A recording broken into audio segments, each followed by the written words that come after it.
साथियों नमस्कार। कैसे हो? स्वस्थ होंगे, व्यस्त होंगे, पढ़ने में मस्त होंगे। हिंदी वर्णमाला पार्ट 2, जैसा कि कल आपने पढ़ा था पार्ट 1। हिंदी वर्णमाला में ये आपका पार्ट 2 है। पेपर की दृष्टि से अति महत्वपूर्ण है, बिल्कुल क्वेश्चन बनेगा। बात करते हैं साथियों वर्ण विचार स्थान की दृष्टि से वर्गीकरण। वर्ण विचार स्थान की दृष्टि से वर्गीकरण। वर्ण भाषा की वे सबसे छोटी इकाई या मूल ध्वनि जिसके आगे खंड या टुकड़े नहीं हो सकते वर्ण कहलाती है। भाषा की वह सबसे छोटी इकाई या मूल ध्वनि जिसके आगे खंड या टुकड़े नहीं हो सकते वर्ण कहलाती है। जैसे आ, ई, ओ, औ, क, ख, च, थ, ठ इत्यादि। वर्ण के भेद। वर्ण दो प्रकार के होते हैं, स्वर और व्यंजन। स्वर और व्यंजन। बात कर लेते हैं साथियों स्वर के बारे में। स्वर वे वर्ण हैं जिनका उच्चारण बिना अवरोध या विघ्न बाधा के होता है। स्वर वे वर्ण जिनका उच्चारण बिना अवरोध या विघ्न बाधा के होता है, या जिन्हें बोलने में किसी दूसरे वर्ण की आवश्यकता नहीं होती है, या जो स्वतंत्र होते हैं वह स्वर वर्ण कहलाते हैं साथियों। स्वर इस प्रकार है। हस् स्वर अ, ई, उ, ऋषि। हस् स्वर को हम लघु स्वर भी बोल सकते हैं साथियों, एक मात्रिक स्वर भी बोल सकते हैं। अ, ई, उ, ऋषि। दीर्घ स्वर। दीर्घ स्वर को हम गुरु स्वर भी बोलते हैं और इन्हें ही द्विमात्रिक स्वर भी कहते हैं। आ, ई, उ, बड़ा आ, बड़ी ई, बड़ा उ। संयुक्त स्वर जो दो से मिलकर बने होते हैं उन्हें संयुक्त स्वर कहते हैं। ए, ऐ, ओ, औ। तो ये चार होते हैं साथियों। नेक्स्ट आगे बढ़ते हैं, बात करते हैं व्यंजन के बारे में। व्यंजन वे वर्ण हैं जिनका उच्चारण स्वरों की सहायता से होता है। इनका निम्न वर्गों में बांटा गया है। तो बात कर लेते हैं साथियों स्पर्श व्यंजन। का वर्ग क, ख, ग, घ, न। च वर्ग च, छ, ज, झ, य।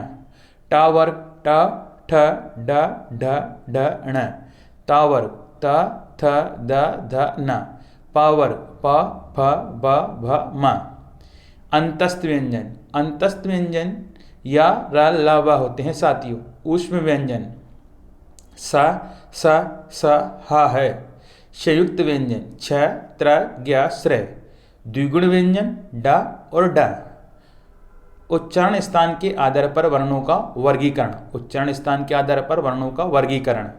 कंठ जिनका उच्चारण कंठ से हो वो कंठ वर्ण कहलाते हैं। अ, आ, का वर्ग, विसर्ग तथा ह ये कंठ वर्ग में आते हैं साथियों। इनका उच्चारण कंठ की सहायता से किया जाता है। क वाली पूरी लाइन क, ख, ग, घ, घ, ण और आ और बड़ा आ, विसर्ग तथा ह ये कंठ वर्ण कहलाते हैं। याद रखिएगा, कई बार क्वेश्चन बना है यहाँ से।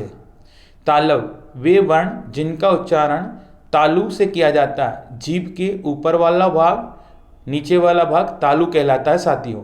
जिनका उच्चारण तालु से हो तालव वर्ण कहलाते हैं। इन वर्णों को बोलने में जीभ तालु को स्पर्श करती है, जैसे ई या च वर्ग या तथा स ये तालव वर्ण कहलाते हैं। जैसे आप बोलकर देख सकते हैं च, छ, ज, झ, झ, झ, य और ई, य तथा स ये तालव वर्ण कहलाते हैं साथियों। जीभ तालु को स्पर्श करती है। मूर्धन्य वर्ण जिनका उच्चारण मुर्दा से हो मूर्धन्य वर्ण कहलाते हैं। जिनका उच्चारण मुर्दा से हो मूर्धन्य वर्ण कहलाते हैं साथियों। मुंह के अंदर वाला भाग, चिकना वाला भाग मूर्धन्य कहलाता है। जैसे हम टा वर्ग को बोलते हैं तो टा, ठ, ड, ढ, ण। तो जीभ लुढ़कती हुई यानी पीछे के भाग को मुंह के अंदर वाले भाग को स्पर्श करती है। तो ऋषि ट वर्ग, र तथा स ये मूर्धन्य वर्ग में आते हैं। नेक्स्ट आगे बढ़ते हैं। दंत वर्ण जिनका उच्चारण दांत के स्पर्श से हो वो दंत वर्ण कहलाते, अर्थात जिन्हें बोलने में जीभ दांतों को स्पर्श करे। जैसे ल, ल, त वर्ग और स। त वर्ग पूरी लाइन है साथियों, त, थ, द, ध, न। जब त वाली लाइन को बोलोगे तो जीभ दांतों को टच करेगी साथियों। त, थ, द, ध, न, ल और स ये दंत वर्ग में आते हैं साथियों, या इन्हें दंत व्यंजन कहते हैं। ओष्ठ वर्ण जिनका उच्चारण ओंठ से हो ओष्ठ वर्ण कहलाते हैं। जैसे उ और पा वर्ग। जैसे हम पा वर्ग को बोलते हैं पा, फा, बा, भा, भा, मा, तो बोलकर आप देख सकते हो दोनों होठों का उपयोग होता है साथियों। जैसे लिखते हैं हम उ और पा, फा, बा, भा, भा, मा, तो आप बोलकर देख सकते हो। इन्हें ओष्ठ वर्ण कहलाते हैं, ये ओष्ठ वर्ण कहलाते हैं। नेक्स्ट अनुनासिक, जिनका उच्चारण मुंह और नाक से होता है अनुनासिक वर्ण कहलाते हैं। अनुनासिक वर्ण कहलाते हैं। जैसे हम लिखते हैं अंकल में अम की बिंदी, आंटी में अम जो हो वो अनुनासिक कहलाता है साथियों। दंत वर्ण, जिनका उच्चारण दांत के स्पर्श से हो तो दंत वर्ण कहलाते हैं। ये हमारे हो चुके हैं साथियों। ओष्ठ भी हो चुका है, अनुनासिक भी हो चुका है। कंठ तालव के बारे में बात करते हैं। जिन वर्णों का उच्चारण कंठ और तालु से हो वो कंठ तालव कहलाते हैं। यहाँ से क्वेश्चन भर भर कर आए हैं आपके।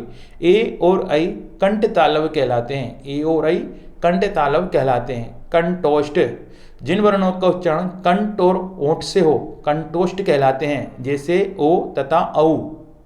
दंतोष्ठ, जिन वर्णों का उच्चारण दांत और ओठ से हो दंतोष्ठ कहलाते हैं साथियों। जैसे वा। उच्चारण स्थान की तालिका।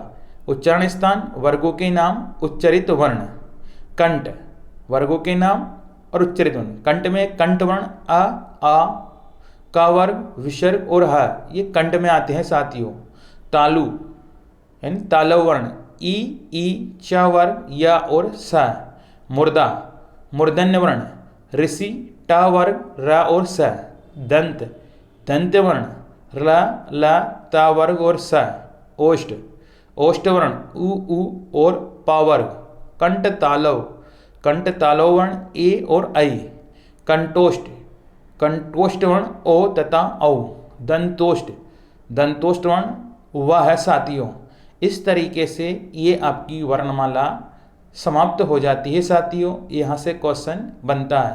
नेक्स्ट वीडियो में आपको वर्णमाला के 65 MCQ मिलेंगे, जिससे आपकी तैयारी सही होगी। हर टॉपिक लगाने के बाद आप MCQ भी लगाइए, जिससे आपको अपनी तैयारी के बारे में पता चले। साथियों, वीडियो अच्छी लगती है तो ज़्यादा से ज़्यादा लोगों तक शेयर कीजिए, लाइक कीजिए, सब्सक्राइब कीजिए, क्योंकि यही हमारी एनर्जी है साथियों। और आप लोगों से बस यही कहना चाहूँगा कि किस्मत, भाग्य, ये सब हमारे हाथ की बातें हैं साथियों। मेहनत करना पड़ेगी, कितने ही परेशानी क्यों ना आए। अभी नया साल है, नया साल 2024 कल से स्टार्ट होने वाला है। साल बदलते रहते हैं, पर हमें अपने आप को बदलना है, नहीं तो यह साल भी निकल जाएगा। ये साल आपकी ज़िंदगी में अच्छा होना चाहिए, इसके लिए मेहनत करनी पड़ेगी। इसीलिए कहते हैं ना कि मायूस मत होना ज़िंदगी से, किसी वक्त तेरा नाम बन सकता है, बस थोड़ा टाइम लग सकता है। तो ये कामयाबी हमें मिले ना मिले ये मुकद्दर की बात है, पर हम मेहनत भी ना करें ये तो क्या है, गलत बात है। मेहनत तो करना ही पड़ेगा साथियों। आपको थोड़ा पढ़ना पड़ेगा। आप अपनी मनचाही चीज़ों को साकार कल्पना करने की क्षमता की ज़रूरत है। बस आप सोचो और काम करो। कहते हैं अगर हम जैसा सोचते हैं वैसा हम कर सकते हैं, पर कब कर सकते हैं, जब मेहनत करेंगे। ठीक है साथियों, इसी के साथ वाइंड अप करते हैं। जय हिंद, जय भारत।